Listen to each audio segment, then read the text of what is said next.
The Eternals are coming, or wait, I guess the Eternals have already been here. And with such a long history being eternal and all, it's time to hit you with some fun Eternals facts you should know. Did you know in some comics they're not officially immortal but just have a tremendously long lifespan? Did you know the Mad Titan Thanos is technically an Eternal? Did you know the Eternals have a special move where they combine all their physical and mental power together to make the Unimind? I hope we see that in the movie. Did you know that Arishem is the celestial seen in the Eternals trailer, and technically his ship had a fun Easter egg appearance in Thor Ragnarok? Did you know the reason they didn't interfere with Thanos or anything else is because they were busy binging CBR videos? Okay, fine, that one may not be true, but it could be.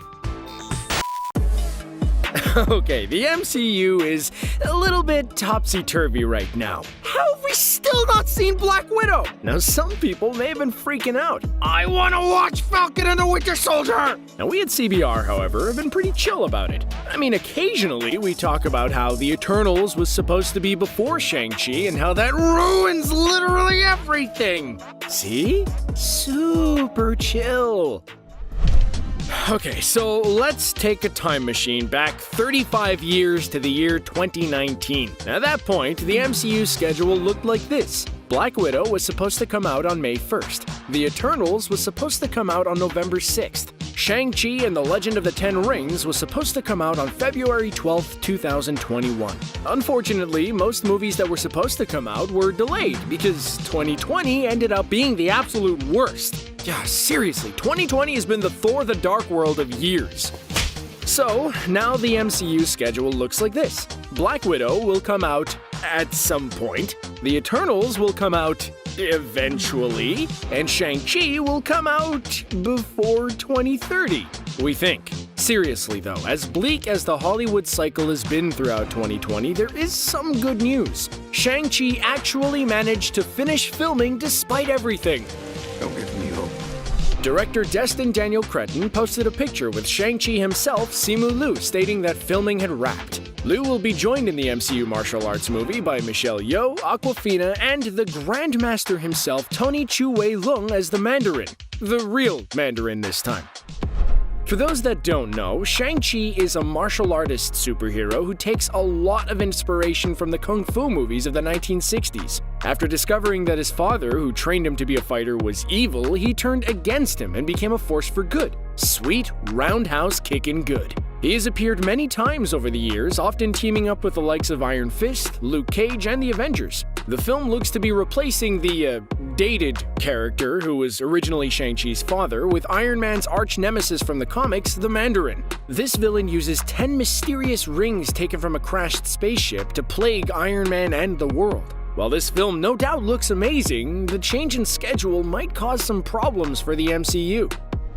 So by this point, we should all know about the Eternals. There should have been several trailers, a Comic-Con panel, and a ton of hype for this film. Unfortunately, we have literally none of that. Instead, I'll just cut together some bits with Kit Harington and Richard Madden from Game of Thrones, with Angelina Jolie from Maleficent, and Kumail Nanjiani from Stuber. See? It's basically the same as the Eternals, except much, much worse. This movie was supposed to be about an ancient race of beings created by the Celestials seen in Guardians of the Galaxy, who become superheroes and fight against the Evil Deviants. It also may have gone into Thanos' origins, as he has the deviant gene in the comics. By all accounts, it seemed like a big sci-fi spectacle that would have been a worthy follow-up to Endgame. Kumail Nanjiani's abs alone are enough to make the world forget about Iron Man's demise for a little while. This movie looked like it was going to be huge for Phase 4, possibly even setting up a bunch of new movies and threats. I mean, just look at this action figure depicting the possible main villain, Crow. Isn't that just straight-up nightmare fuel? The rumor is that Crow is being voiced by Keanu Reeves too, if you weren't excited enough. Judging by how the MCU was left off after several alien invasions, the destruction of half of all life, and then the return of said life 5 years later, it's likely that a new alien threat would make quite the difference in the MCU. Ultron and Loki both caused major issues for the MCU long term, so it's likely the Deviants would as well. So how will Shang-Chi fare in a world where this was supposed to have happened already? Well, there are a few ways that Shang-Chi could handle this. For starters, what with the film set in China, it's possible that the events of the Eternals might not affect Shang-Chi's adventures too much. For whatever reason, alien invasions tend to focus on the West Coast in the MCU. The only MCU moment to happen in China was erased because Doctor Strange used a time stone to fix all that Dormammu that was spilled all over Hong Kong. Shang-Chi could also follow in the footsteps of Guardians of the Galaxy 2, Captain Marvel, and Ant-Man and the Wasp by appearing outside of chronological order. Like, imagine if Iron Man 3 came out before the Avengers and Tony Stark's PTSD about the Battle of New York just hyped you up about how intense it was gonna be. It's also kinda like the long-running Budapest inside joke between Hawkeye and Black Widow that I'm pretty sure we're never gonna see. It might be cool to connect the 10 rings to the Eternals in some way. Perhaps in the MCU, the 10 rings were used by the Deviants as a power source. That could make them sort of like the Tesseract, which has bounced around several Marvel movies as the franchise's favorite MacGuffin. Ultimately though, I don't think there's any need to worry. It's been a long road, but before too long, we will all safely be in a movie theater where we will get to watch each and every one of these MCU movies. And I can't wait. The Eternals are coming, and the nearly immortal team is set to face their ancient enemy, the Deviants. But there seems to be a bigger threat behind the Deviants, an existence-level threat of Oblivion. Loki was taking orders from Thanos. Caecilius was doing Dormammu's bidding. The Mandarin wasn't even the Mandarin, that was the creation of Adrian Killian. Justin Hammer thought he was in charge, but Whiplash had other plans. We know there is often a bigger bad behind the bad. Could a toy release have revealed a threat as old as the multiverse itself? As the Marvel Cinematic Universe enters its fourth phase, the franchise juggernaut is digging deep in the catalog once again with a team of superheroes that may not be the most recognizable group. After taking the Guardians of the Galaxy from the cheap seats to the front row, the MCU is hoping that lightning will strike twice with a team that is poised to be at the center of the next big threat. Created by the legendary Jack Kirby in 1976, the Eternals might not have the deep catalog of Thor or the Fantastic Four, but they are key to the development of the Marvel Universe. They are the product of experimentation on Earth by the oldest beings in the universe, the Celestials. They were left to sort out the other experiment that didn't go as well, the Deviants. As we know from comic book super science, there's no mistake so bad that you can't just try again and make the creation fix the problems of your first creation. Just ask Vision. From that land before time, the Eternals have had their fingers in the development of Earth's society as they defended against the Deviants and preparing for the Celestials to come back and judge their creations. While Ego isn't a Celestial in the comics, he is in the MCU, and the relevant part is that he's kind of a jerk. The big questions that the Eternals face when they enter the MCU is, if they've been around so long, where were they when all the recent events like Loki, Ultron, and Thanos happened, and why are they back all of a sudden? To get a hint at the answer, we go to a classic place for hints at things to come in these kinds of movies: toys. In this case, it's in the toy of the leader of the Deviants, Crow. Crow is a complicated figure for the Deviants. First, he's got some of that sweet eternal longevity. Instead of letting the rest of the Deviants know that, he just sort of replaces himself every generation. Like another celestial creation, the Skrulls, Crow has shape-shifting abilities to spook humans, often appearing as a devil. Of course, that's not what makes him complicated. That comes with his relationship with Thena of the Eternals. For 25,000 years, or millions depending on what timeline you're looking at, enemies Thena and Crow have had their own little Romeo and Juliet forbidden love. They even have a pair of secret twins. But that's another story. What's really important is what the toy says about Crow on the back. In a little bit of flavor text on the back is this phrase: a powerful deviant unlike any other the Eternals have faced over the millennia, Crow's appearance is the harbinger for a global threat. But if Crow is the long-lived leader of the Deviants, he would be the threat to the global threat.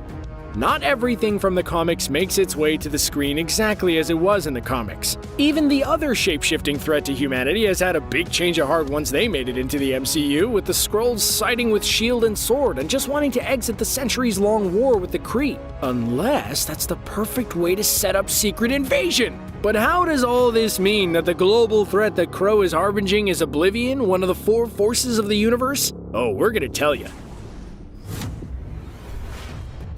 Oblivion is one of 4 beings who predate the multiverse, with Galactus rounding the group out as a kind of 5th Beatle. Except this superband is more about opposing forces than a functioning universe. Oblivion sits in opposition of eternity, while Death sits in opposition of infinity. After this group, the Celestials came into being and did their conquering and experimenting thing across the universe. At some point, though, someone got fed up with them and killed most of them. One Celestial's head is now a trading post called Nowhere that for a moment held the Reality Stone in the Collector's collection. Peter Quill ended the only living Celestial we know about in the MCU when his dad turned out to be a big old jerk, which left half a Celestial in the universe in Quill himself. Sakaar was described as littered with the remains of fallen Celestials. Even more, Vormir was described by Nebula as the center of Celestial civilization. Since the Celestials can't even man the Soul Stone's Lover's Leap on their own, having recruited the Red Skull to do the deed, it stands to reason that there really aren't many Celestials hanging around to come back and pass judgment on their creation.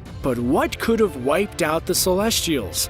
What could be more powerful than the universe's oldest inhabitants? Well, a being who predates the multiverse itself, who would stand in complete opposition to the Celestials and their expansionist ways, experimenting with creating and manipulating life. Oblivion. Like other big and powerful beings, Oblivion is not above using proxies to get the deed done. In one memorable storyline, the Chaos Wars, he was able to infuse his power into King Chaos to clean house of the various pantheons across the MCU, including Greek gods as well as Asgardians. Naturally, this didn't sit well with the strongmen of either group, Hercules and Thor.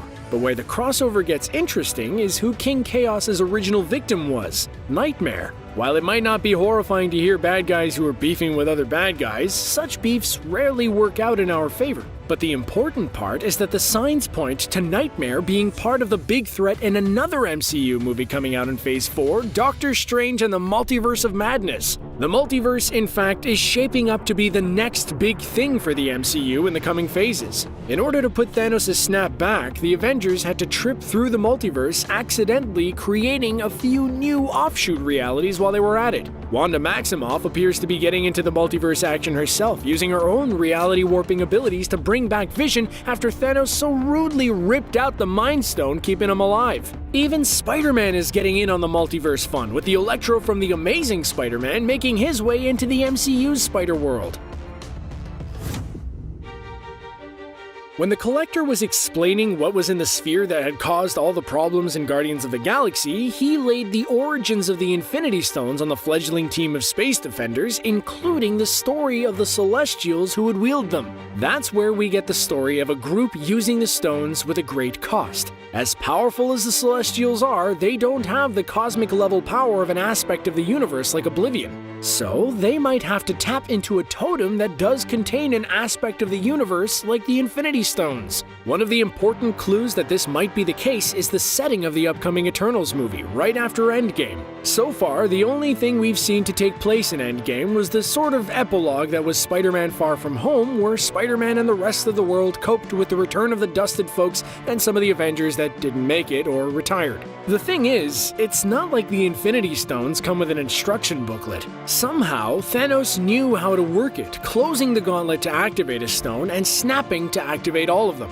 The Hulk was able to sort it out and bring back all the snapped folks. Perhaps he did that by just suggesting that whatever the stones have done should be undone. That could mean that it would undo the things the stones had done long before Thanos came up with his kill half of the universe idea. If the stones were used to contain the aspect of the universe that was trying to hasten the end of the universe and the Celestials in it, that act being undone would release Oblivion. You'd think that a nearly omnipotent being bent on the end of all things as a principle of his very existence, once free, would just, end all existence. Well, first, of course, is that he is offset by what he views as his opposite in his siblings. This brings us to Chaos Wars and the immediate death of Nightmare. In that story, the Chaos King, with power imbued by Oblivion, killed Nightmare to gain power over the dream dimension and put anyone who was not immortal to sleep. This left Hercules and the rest of the Pantheon gods in the Marvel Universe to fight the Chaos King and ultimately Oblivion. Now, it doesn't seem likely that Nightmare is going to get killed in the Eternals movie though, with all signs pointing to him being a thorn in Doctor Strange's side during the events of Multiverse of Madness. Instead, it could be part of Oblivion's complicated planning using a series of proxies. A deal made with Nightmare could sort out mortal interference, where remaining Avengers or sorcerers might have interfered with plans. Oblivion could have juiced Nightmare's powers, weakening the barriers between multiverses. Or that membrane was weakened by Wanda Maximoff. The Eternals movie sits in the middle of Phase 4 with not much in the way of reality bending before it. What little plot summary we have indicates that something after Endgame has awoken a horror that forces the Eternals to regroup and face them. If the snap undid the containment of Oblivion, he could look to Crow as his avatar of destruction, imbuing the Deviants with the power to actually challenge the Eternals and bring about the destruction of the planet that managed to undo the destruction of Thanos, who did half of Oblivion's work for him. Of course, we expect our heroes to save the day and defeat the Deviants, but then they'll either find themselves facing Oblivion or realizing that his influence is still out there in the multiverse and the group might stick around to help stop him. This would be consistent as well, as Eternals Cersei and Gilgamesh have joined the Avengers in the past, and they may join them in the MCU once they've been able to relay the level of threat posed by Oblivion or the kinds of powers that he's unleashed, including that fifth beetle we talked about, Galactus. What's this even made of? Vibranium? Sure, they can take on Deviants and maybe even Celestials, but how about one really mad Titan? With the Eternals making their debut, trailer footage has already displayed impressive showings of power from this ancient race of Marvel heroes. It's true, Thanos has been defeated, but given that the film appears to have settings in ancient times, we could get an origin of our favorite purple maniac. After all, Thanos himself is the son and brother of Eternals, but was born with a deviant gene. Thanos is one powerful guy, and while I'm sure the Eternals form a powerful team, individually Thanos could take them all down in a snap. So, Thanos is an Eternal, you say? Why yes indeed, the Titan who entered all of our lives with a cheeky grin back in 2012 has direct connections to Marvel's Eternals. In order to understand Thanos, it is first important to know who could have possibly created this genocidal lunatic. As confirmed by the Red Skull in Infinity War, Thanos is following his comic roots as the son of Alars. Alars and his brother Zuras were created 1 million years ago by the Celestials to be sons of the eternal Kronos. He was a scientist, and after the death of Kronos, the majority of the remaining Eternals turned to Zuras as their leader. This was mostly due to a schism between the two brothers. Zuras believed the Eternals should follow their assignment of passive observation, while Alars saw the potential for expansion of the Eternal race through technological and biological reproduction. Due to their differences, Zuras remained on Earth, while Alars was allowed to settle a colony of Eternals on, you guessed it, Titan. There, Alars allowed the Eternal society to grow. He met the Eternal Susan, and together they gave birth to 2 children, Eros and Thanos. The MCU may already offer proof that Alars was wrong. Due to their naturally long life, the reproduction of the Eternals likely led to their population growing out of control, with the scarcity of resources leading to their demise. This led to Thanos' power-hungry rage across the galaxy that would cause half of the population to be snapped into dust. While many of the Eternals appear as normal human beings, however, Thanos is obviously a large purple alien. This is because he was born with something called the Deviant gene. The Deviants were another race created by the Celestials, but appeared as grotesque creatures, and often served as antagonists to the Eternals. Thanos' appearance, and possibly his somewhat deformed mental state, is due to the fact that Thanos was born with part of this deviant gene, essentially a mutant compared to his parents and brother. So while our main Eternals were on Earth observing, Thanos was being raised on Titan, watching it fall, and began his quest for the Infinity Stones, culminating in the ultimate endgame. It is probably a good thing too, since individually Thanos could destroy most of his Eternal cousins had they chosen to interfere. Druig will appear in the Eternals played by Barry Keoghan, and if he's anything like his comic counterpart, the other Eternals may wish he wasn't there. While he may be one of them, Druig is often an antagonist to the Eternals. He broke the rules several times and used his powers to cause wars throughout human history. Druig has spent his incredibly long life sharpening his mind, mastering telekinesis and mind control. Thanos has proven to have an incredible will. Mantis was able to use her powers to force a Celestial to sleep. Ego was an incredibly strong villain, which shows just how understated Mantis's powers are. With this being said, she was barely able to put Thanos under. He was still in a half-awakened state and needed to be restrained by several heroes. This tells me that Thanos will be able to resist any mind control that Druig can come up with. That, plus the fact that Druig would probably rather join Thanos than fight him, easily gives Thanos the edge. Sprite is a very mischievous Eternal. Though Sprite appears as a child and will be played by Leah McHugh in the Eternals, they still have lived for millions of years. Sprite, however, is a fan of mischief, and her past schemes will likely have caused the curse that forces her to remain a child. She is a master of illusion, and while she possesses all of the powers of the Eternals, she mostly likes to use them for practical jokes. If Sprite came face to face with Thanos, well, we have already seen what happens to a god of mischief when he crosses the Mad Titan. Phastos is one of the smartest Eternals in existence. He is most well known for his ability to create advanced inventions and weaponry. Brian Tyree Henry will be playing the character and seems to be more of a homebody, akin to his comic counterpart, continuing to increase his mind over his body. Thanos certainly has powerful weapons on his side, and while Phastos may be able to outsmart him, his fighting ability is likely nowhere near the Mad Titan. Ajax for years in the comics was nothing special of an Eternal. He had all the Eternal powers, but never really tried to hone them like his fellow Eternals. For the film, Salma Hayek will take over the role, and it appears as though Ajax will be morphed into the Nick Fury equivalent of the Eternals. While it seems she will be a strong leader and likely bring the team together, Thanos probably outmatches her pound for pound in every way. Kingo is most known as the Eternal who developed a film career. In the film, he will be played by Kumail Nanjiani and will be undercover as a Bollywood film star. He spent most of his life training to be a strong fighter, but did this while foregoing his Eternal powers. So while his skills are great, he has spent a very long time ignoring his Eternal side, even to this day. This easily gives Thanos the edge, for even if Kingo was to use his powers in a fight with the Mad Titan, it would basically be his first time in a million years. Makari's past is not one of significant power. While his speed was one of the best among the Eternals and often found him confused with the god Hermes and Mercury, Makari's significance lies in him being chosen to be the communicator with the dreaming Celestial. Lauren Ridloff will be taking over the role of the next great MCU speedster. Hopefully it will go better for this one than the last, but regardless, I do not believe Makari will have anything powerful enough in her arsenal to defeat or even put up much of a fight against Thanos.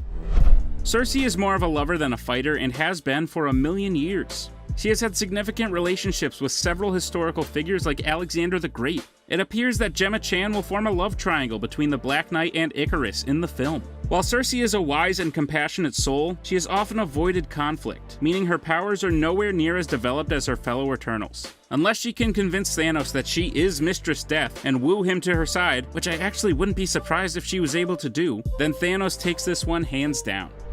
I believe there are 3 Eternals that could give Thanos a run for his money in a one-on-one fight. The first of these is Gilgamesh. Don Lee will take over the role of the physically strongest living Eternal. He can lift more than double the amount of the next strongest Eternal. A punch from Sprite might knock down a brick wall, while a punch from Gilgamesh could knock over a skyscraper. All this being said, he may be able to take on Thanos, but we have seen what Thanos can do with the likes of the Hulk, and even Captain Marvel when he was able to take on the both of them. Thanos has a slightly sharper wit and the strength to back it up in a fight with Gilgamesh. Icarus is another extremely powerful Eternal. He may be one of the best all around in terms of his powers, since he has spent 1,000,000 years refining them. He has a long history of leadership in the comics, and Richard Madden will likely be avoiding any red weddings this go around. He is likely the best at using energy manipulation to create concussive blasts, as seen in trailer footage. However, we have seen Thanos take full blasts from the likes of Tony and Captain Marvel and keep going. Thanos likely edges this fight out just barely based on his superior strength. Athena is possibly the greatest warrior in the Eternals and could give Thanos the biggest challenge. Angelina Jolie will be portraying the character and has already shown in trailers that she is extremely proficient with weapons and a tactical fighter. She is often a loose cannon in the comics, but given that she can produce weapons from thin air using her psionic ability and has spent 1,000,000 years learning to use those, this may be Thanos' toughest fight. This would truly be an evenly matched duel, and may be the one that Thanos loses. Like kids digging through closets trying to figure out where their parents hid their Christmas presents, fans have been searching for clues on how the mutants will join the MCU. And the answer might just be celestial. The MCU is full of accidents of science, on purposes of science, aliens, and people just really good at what they do. But there's always been one glaring hole, one missing element that has made Marvel what it is since their introduction in 1963 – mutants. The answer to how those born into superpowers will be born into the MCU might be in an unexpected place – the Eternals movie. The Eternals are the next big gamble for the seemingly unstoppable juggernaut that is the Marvel Cinematic Universe. The Jack Kirby creation isn't the best known of heroes, even among comic book fans, but the MCU have been turning seemingly B and C-listers into mega hits since Iron Man privatized the world peace in 2008. I mean, they have made a talking space raccoon everybody's favorite character, so... Oh, yeah. Part of the reason that the MCU has been taking characters off their deep bench and putting them in the game is because prior to the MCU, Marvel had a garage sale for the rights to their most popular characters in order to keep the lights on at the House of Ideas. Becoming a box office hit turned things around though. Being bought by an even bigger juggernaut in Disney changed things even more. Disney had the clout to work with Sony and even bring Spider-Man home.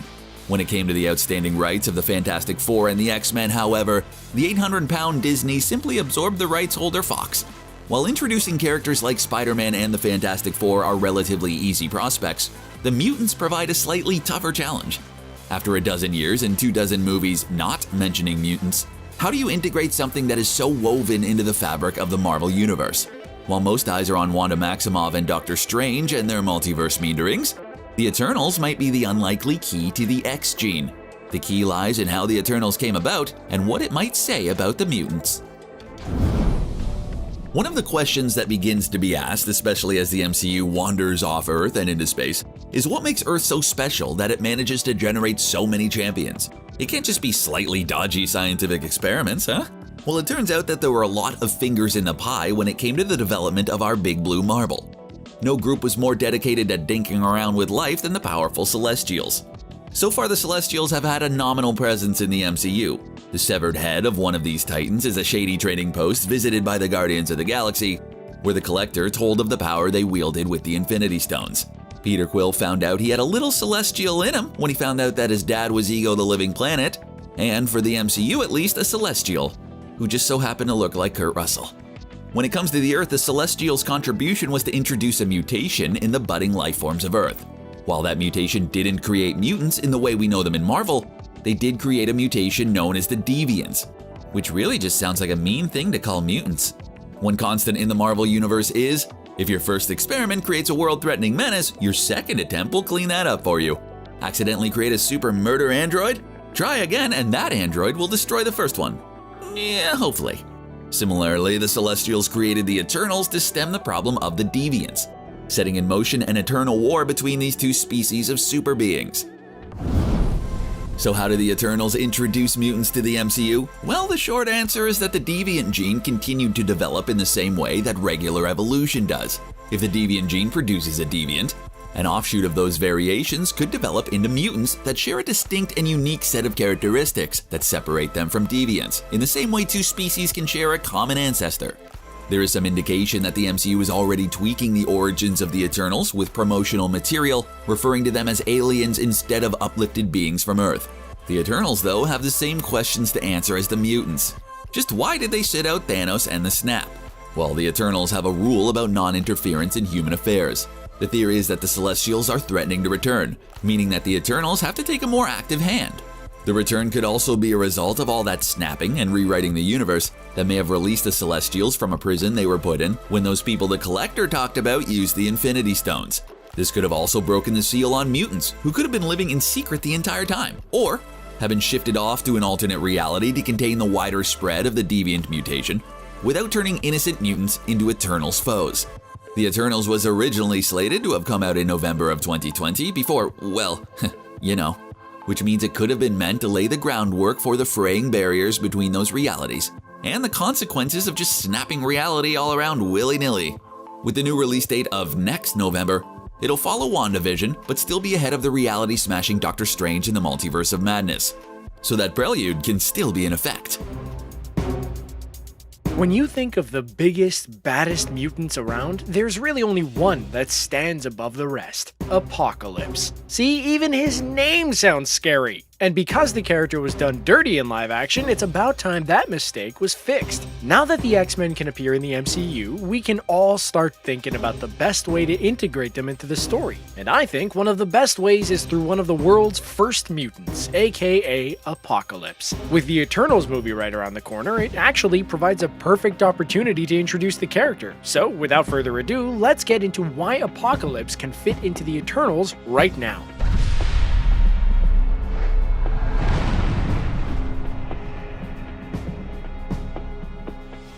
Apocalypse didn't always have a name that made small children cry, as he was originally known as En-Saba-Nur, and he was born close to 5,000 years ago in ancient Egypt. He was born with gray skin, which immediately made him an outcast. Rather than deal with this anomaly, his village left him to perish under the hot sun. But as you can probably guess, this wasn't the end of the story. A bunch of crazed raiders found the child, and the leader recognized this gray kid's potential. He gave him the name En-Saba-Nur and raised him as his own. Talk about a sweet deal. As he grew up, En-Saba-Nur's powers started to manifest themselves. He grew in size, strength, durability, and intelligence, and he had serious beef with the current ruler, Pharaoh Rama-Tut. Though any die-hard comic fans know that Rama-Tut was actually the time traveler known as Kang the Conqueror. Kang knew that Apocalypse would grow up to be the most powerful mutant ever, and he traveled back to ancient times in order to manipulate and control him. Things didn't turn out so well for Kang, as his actions basically turned En-Saba-Nur into the evil mutant the world would fear. Time travel, am I right? Always a major headache. So remember kids, if you go back in time to stop something, chances are you're gonna cause it. Remember that at all times. It is possible. We could have caused the very anomaly we've been looking for. But enough about his backstory. Let's talk about what Apocalypse can actually do. He's a character who has constantly evolved to survive, and over the many years, his powers have just kept increasing and growing. But if we go back to the very beginning, his original powers consisted of being able to control his molecular structure. This means he's immortal, has super strength, super speed, advanced durability. He's also a genius, so don't go challenging the guy to a chess match, you'll probably lose before you begin. And as I profile this guy, it's very intentional that I'm avoiding talking too much about the Apocalypse we saw in X-Men Apocalypse. Let's put it this way. The Apocalypse of the comics is like Captain America, and the Apocalypse of the movies is like Falcon, meaning still likable enough, yet not very important. I kid, I know Falcon has merit, I'm just still upset Cap chose him over Bucky to succeed him in Endgame. Anyway, because the first version of Apocalypse played by Oscar Isaac was so poorly received, the MCU will definitely avoid using the same version of the character as it moves forward. And if we look at the future of the MCU and how mutants are definitely on their way, it's clear that the franchise needs a good entry point to these characters. And actually, Apocalypse is the perfect mutant for the job. It is very possible that we'll be seeing this character in an upcoming movie, and the most likely contender is the Eternals.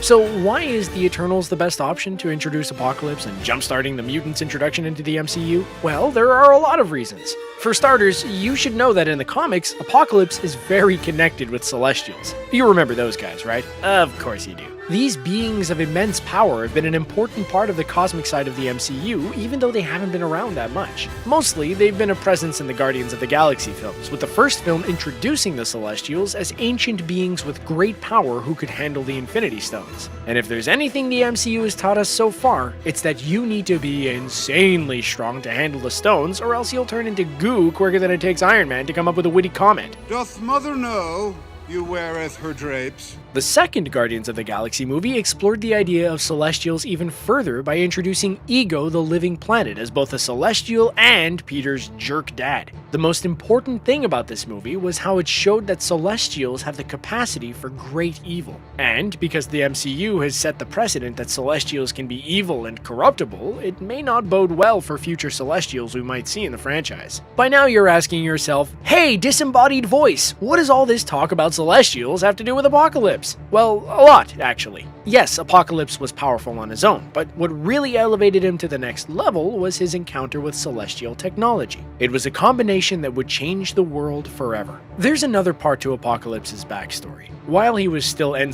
Nur, the mutant heard about a ruler who was powered by an alien ship. Nur was, of course, like, bro, that's whack, and immediately went to investigate. What he found would change the course of destiny and set him on the path to be the most feared mutant of all time. Eventually, he found the alien ship and entered it. He didn't quite understand all the language or the technology at first, so he just hang out for a few years on board. How hilarious is that? Let's say you walk into a fast food restaurant and you can't understand the language that's on the menu, but you're impressed by the fancy drink machine the establishment has, and you decide to stay inside for a few years. Yeah, that's basically the same thing. En Nur built a sphinx around the ship, and that's where he started to hear the voice. Turns out, the ship was a celestial ship, and the voice of the celestial known as Isan the Searcher spoke to En Nur through telepathy. It was Isan who first bestowed the name of Apocalypse onto the mutant. Isan told him basically he can sit around and do nothing, or he can use the technology on the ship to rule the world. The only tiny thing is that one day, thousands of years later, maybe the Celestials would come back for their payment. Kind of a fair trade, right? Like, if someone said to you, hey, here's all this immense power and do whatever you want with it for thousands of years and maybe one day we'll come back for a favor. Good deal, right? How many of you wouldn't take that? So yeah, the Celestials are an important part of Apocalypse's backstory.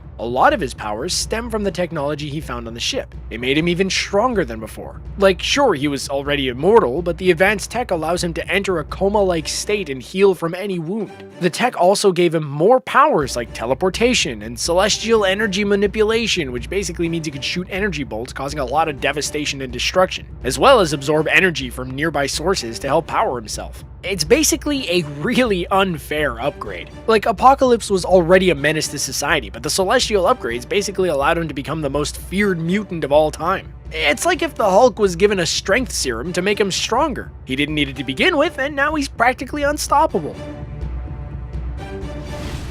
Now let's connect this to the upcoming Eternals movie. We've suspected for a while that the Eternals movie would include more information about the Celestials, but in what capacity? We already know that a Celestial can make for great bad guys thanks to Guardians of the Galaxy Volume 2, so why not continue the trend? We don't know much of the plot of the Eternals movie, or even who the main villains are, but given the nature of who the Eternals are and what they can do, they need to face an amazing threat. So why not let the Celestials play that role? We already know a lot of them aren't around anymore, and maybe it's because the Eternals go to war with them. It would fit with the narrative already given to us in the MCU. Like, how are we so certain that the Celestials are going to be involved? Well, the Eternals movie recently released a logo that had 17 special symbols on it, and it's speculated that these logos each stand for a different Celestial. If that's the case, then the Celestials are going to be very important to the plot of the Eternals movie. We also know that the movie is going to span a huge amount of time. Like, set photos of the movie reveal ancient times, which is an exciting plot development.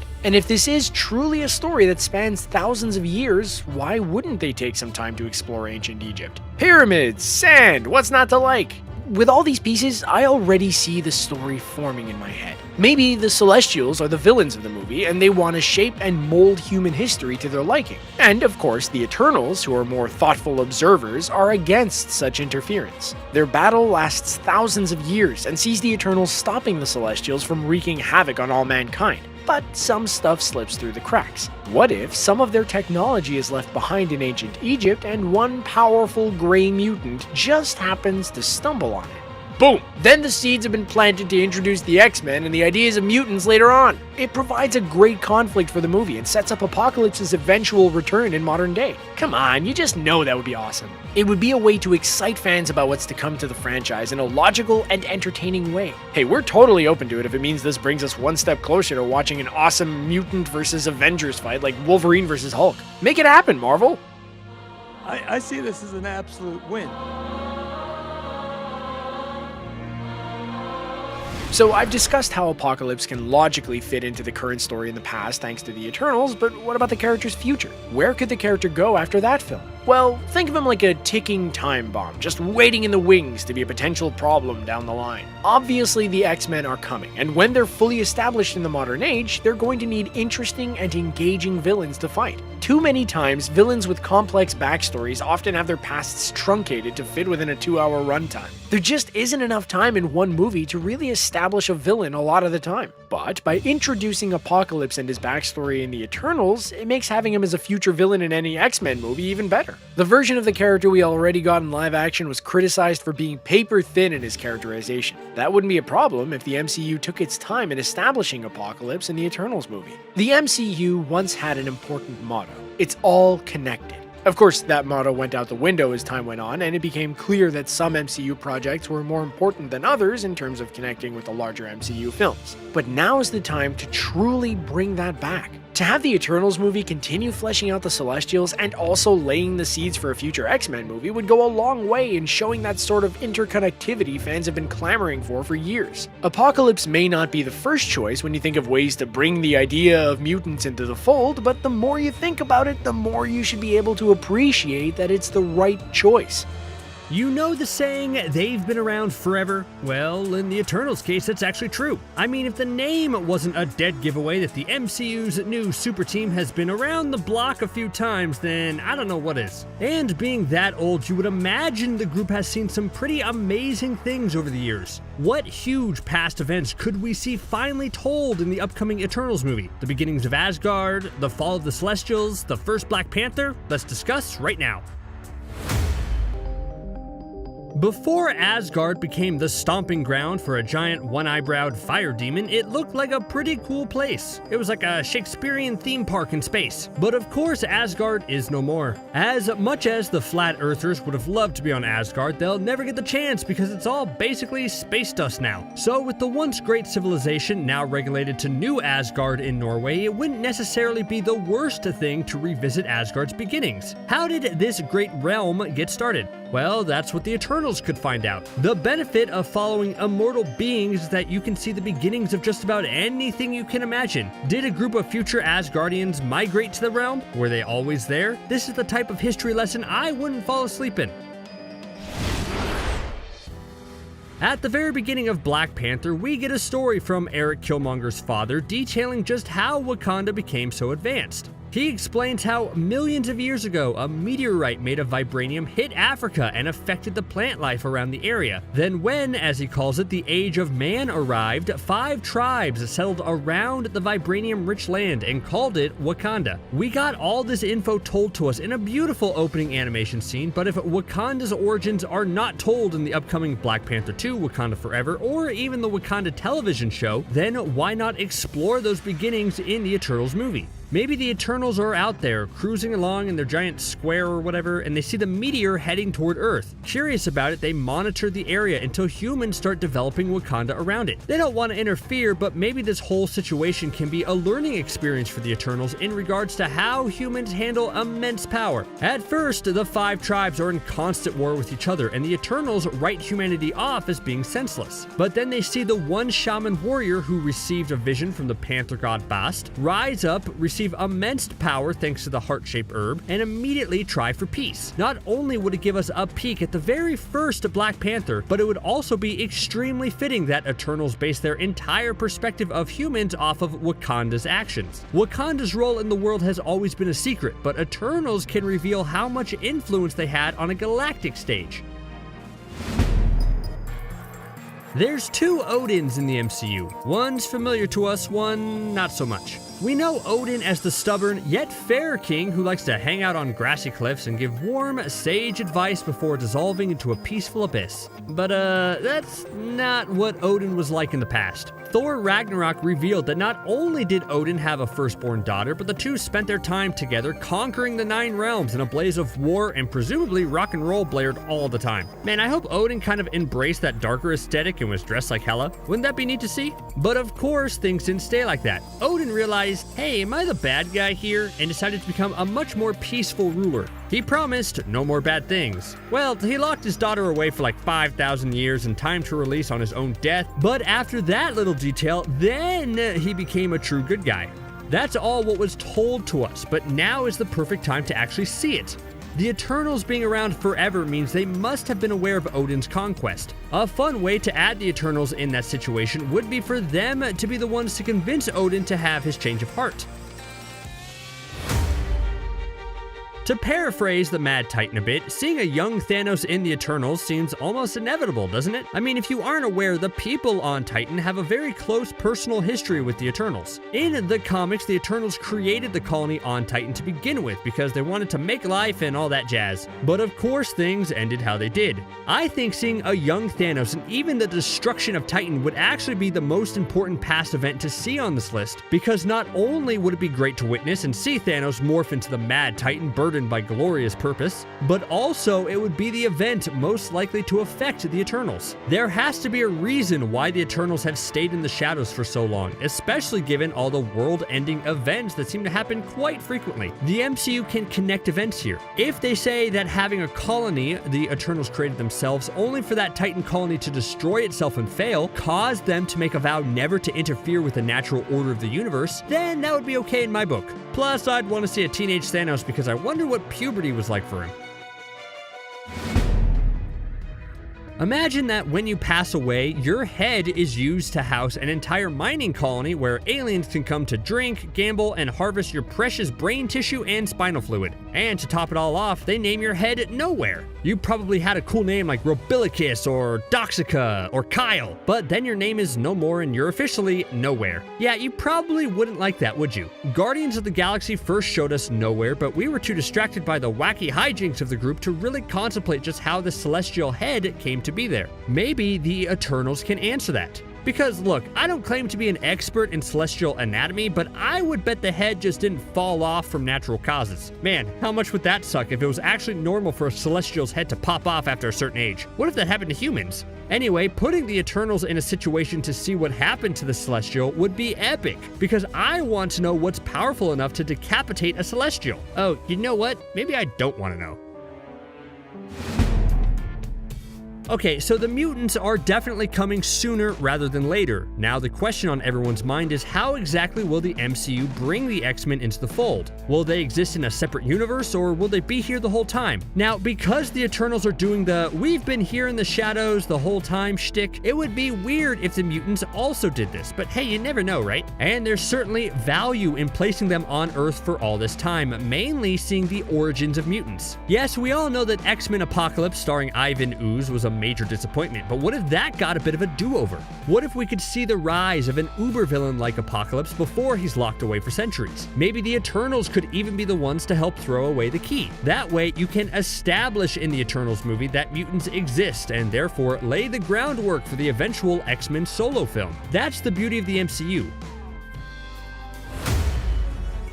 Everyone wants a special piece of that super soldier serum. It's all the rage for good guys and bad guys alike. Everyone wants some sort of replication of the very unique circumstances that turned Steve Rogers from a scrawny kid that Flash Thompson could probably beat up to Captain Frickin' America, but it never works out quite right. Any attempt to duplicate the serum mostly led to disaster both in the MCU and in the comics. I mean, without those failed attempts, we wouldn't have Hulk or Wolverine right now, which is pretty nuts. Anyways, in Captain America, the First Avenger, we meet Dr. Erskine when he had already put his finishing touches on the serum. But those type of chemical cocktails take a long time to perfect. It's not like the good doctor woke up one day, mixed together sugar, spice, and everything nice along with some chemical X and made the serum. It must have been an extremely elaborate process. And given the recent resurgence of super soldiers in Falcon and the Winter Soldier, it would be fascinating if the Eternals could show us how the serum came to be. Imagine the Eternals monitoring the Doctor's progress and possibly even helping a bit if he ever got stuck. That would be a way to establish the Eternals as these all-knowing individuals who helped shape all of human history in small ways. Not every event has to be in the very distant past in order to have an impact. Something that would be cool is if we could use the Eternals to look into the last few years to see the fall of Xandar. Behind the scenes, we know that Avengers Infinity War was going to start with a big attack on Xandar when Thanos got the Power Stone, but it was cut for pacing issues and time. Well, the Eternals could show that battle again.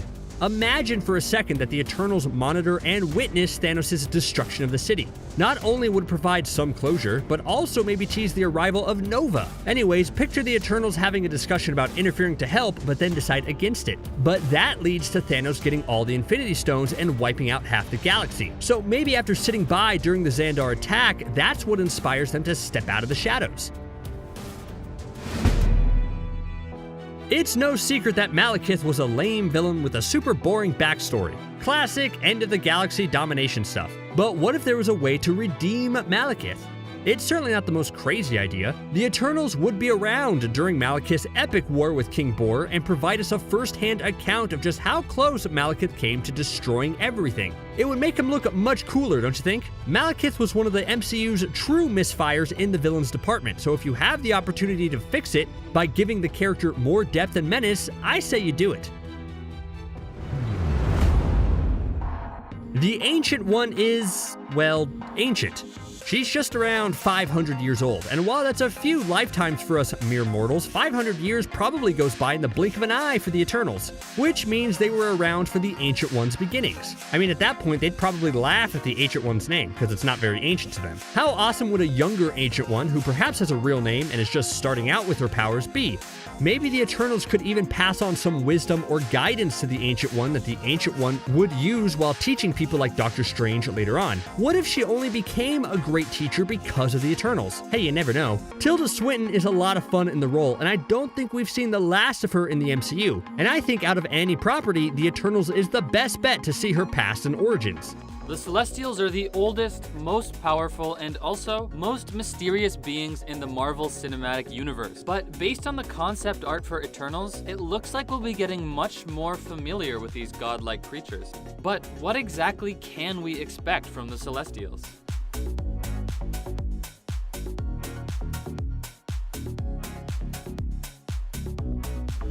So who or what exactly are the Celestials? For one, they're very big, bigger than planets even. In the concept art for Eternals, we see one of them posted up beside a planet and its moon. As you can see, the planet is only slightly bigger than one of the Celestials' eyes, and the moon, compared to the Celestial, is the size of a piece of pocket lint. But the Celestials aren't just big, they're also very old. Some of the oldest beings in the Marvel Universe, in fact. They were created billions of years ago by the first firmament, which is probably best described as a sentient universe. The firmament was the only sentient universe, so it was lonely, and it decided to make some kids. Some of them were loyal and they followed every wish of their creator. These kids were called the aspirants, as in aspiration. They aspired to emulate the first firmament. But the others decided to rebel. This group of rebels, although they may sound an awful lot like Lucifer and his angels, are actually the Celestials. The two groups ended up in a battle and the Celestials won, banishing their parent, the first firmament, to the outer reaches of the universe. The weapon that the Celestials used to take down the aspirants and the firmament was so powerful that it created the multiverse that we now know and love. Within this new multiverse, the Celestials dedicated themselves to creating new, independent forms of life and returning every now and then to help them grow. Each time the Celestials visit a planet to help out, it's called a host. During one of these hostings on Earth, while experimenting on the unknowing humans, the Celestials created the Eternals, a kind of hybrid of humans and the Celestials. They're nearly invincible and their powers include mind reading, flying, the manipulation of matter, and super strength, among others. They can also assume human form. But when the Celestials created the Eternals, they also created a disfigured, evil version of them called Deviants. Thanos is an Eternal, but with a recessive deviant gene, which is why he's evil and purple. The Guardians of the Galaxy movies are the only place in the whole MCU where we've actually seen the Celestials. In Volume 1, the Collector shows a Celestial mowing down a civilization like wheat in a field during his explanation of the Infinity Stones. He explains that the Celestials are some of the only beings powerful enough to use them. And although they're powerful, the Celestials are not immortal, as evidenced by the fact that this whole scene takes place in the Nowhere, which is the severed head of a Celestial adrift in space. This head looks just like the one in the concept art. In Guardians of the Galaxy Volume 2, Quill's dad, Ego, is also a Celestial, but he looks different. To be specific, he looks like Kurt Russell, which means that it's not just the Eternals who can take human form, but the Celestials too. So they won't just look like giant humanoid robots. They'll also be able to shapeshift into genuinely human form. Personally, we're hoping that they take on the shape of some other characters from Escape from New York. The official word on how the Celestials will look in Eternals is, as usual, pretty vague. Kevin Feige said at San Diego Comic-Con that the Eternals will be a story that will introduce you to this incredibly eclectic group of immortals. They're the focus of the story. The Celestials go back a long way. We know a little bit about them. The Collector told us about the Celestials. Nowhere is the severed head of a Celestial. Ego was involved with them, but we learn much more about their agenda and what they're up to. They'll likely end up going toe-to-toe with their offspring, the Eternals, who, if the comics are anything to go by, will be led by Icarus. He's played by Richard Madden, who you will probably recognize as Robb Stark from Game of Thrones. In the comics, Icarus is the most powerful of the Eternals, although he might not be this way in the film, as they've already made many departures from the source material.